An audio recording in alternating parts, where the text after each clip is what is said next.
सनातन धर्म का काला सच सामने आ गया और सनातन धर्म एक्सपोज हो गया।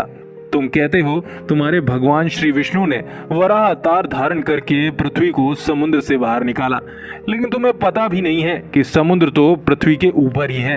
तो तुम्हारे भगवान ने कौन से समुद्र में से पृथ्वी को बाहर निकाला था? अब बताओ कितना भ्रम फैला रखा है तुम्हारे सनातन धर्म वालों ने। हमने तुम्हारे धर्म को एक्सपोज कर दिया है।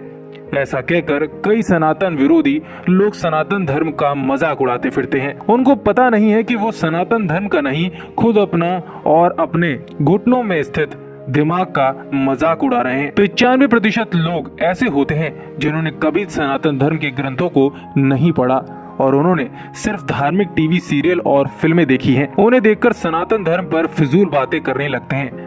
टीवी सीरियल और फिल्मों का उद्देश्य मात्र लोगों का मनोरंजन करना होता है। सनातन धर्म रहस्यों को उजागर करना उनका उद्देश्य नहीं होता। हमारे पुराण में बहुत सी ऐसी कथाएं बताई गई हैं। ये कथाएं बहुत से रहस्य और सच्चाई को समेटे हुए हैं। अब चाहे आप वेद पुराणों, उपनिषदों या फिर पुराण बिना इसको समझे, बिना इसको डिकोड करे, यह आपको मात्र कथा ही लगेगी। लेकिन एक बार आपने उन रहस्यों को डिकोड कर लिया और आप इनको समझने लगेंगे और इसके बाद पृथ्वी पर इससे बड़ा खजाना आपके लिए कोई नहीं होगा। चलिए बात करते हैं भगवान विष्णु के वराह अवतार की।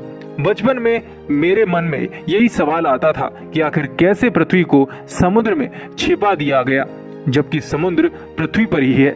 हिरण्यकश्यप का भाई हिरण्याक्ष ने पृथ्वी को लेकर समुद्र में छिपा दिया था।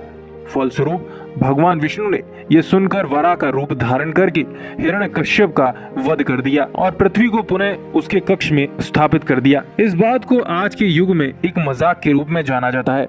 लोगों का ऐसा मानना था कि ये सरासर गलत और मनगढ़ंत कहानी है, लेकिन नासा की एक खोज के अनुसार खगोल विज्ञान की 2 टीमों ने ब्रह्मांड में अब तक खोजे गए पानी के सबसे बड़े और सबसे दूर के जलाशय की खोज की है।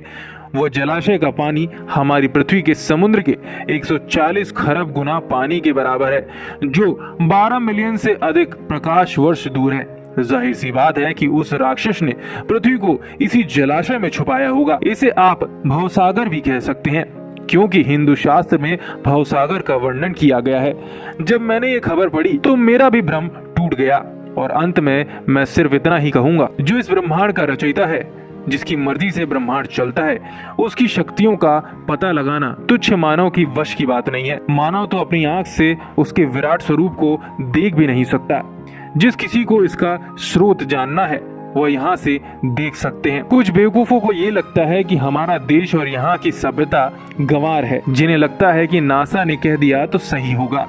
चलिए, जिनको लगता है कि भारत की सभ्यता, भारत का धर्म और ज्ञान विज्ञान सब पीछे है, तो उसके लिए बता दूं कि सभ्यता, ज्ञान विज्ञान, धर्म सब भारत से ही शुरू हुआ है। अगर आपको इस पर कोई सवाल करना है तो आप इतिहास खंगाल कर देख लीजिए, जिससे कि मानकर आप अपने ही धर्म पर सवाल कर रहे हैं, अपने ही धर्म पर उंगलियां उठा रहे हैं। उनके देश में जाकर देखिए, उनके भगवान तथा धर्म पर कोई सवाल नहीं करता, बल्कि उनके अपने धर्म का इतना प्रचार किया जाता है कि मात्र 2000 साल में ही वो हमसे कई गुना ज्यादा बढ़ गए हैं। उनके भगवान तथा धर्म पर कोई सवाल नहीं करता, क्योंकि वो धर्म के प्रचार में हमसे कई गुना आगे हैं। वो भारत में बहुत से दरिद्र लोगों को धर्म परिवर्तन करवाते हैं और आप बेवकूफ हैं जो खुद अपने ही देश और धर्म पर सवाल करते हैं। अगर उनकी तरह आपके भी पूर्वज बंदर थे तो ये आपका सवाल करना तथा ईश्वर पर तर्क करना सर्वथा उचित है। हिंदू धर्म कितना प्राचीन है और इसका अनुमान भी नहीं लगाया जा सकता और ना ही सोचा जा सकता है। इसके बारे में आप ऐसे जानो,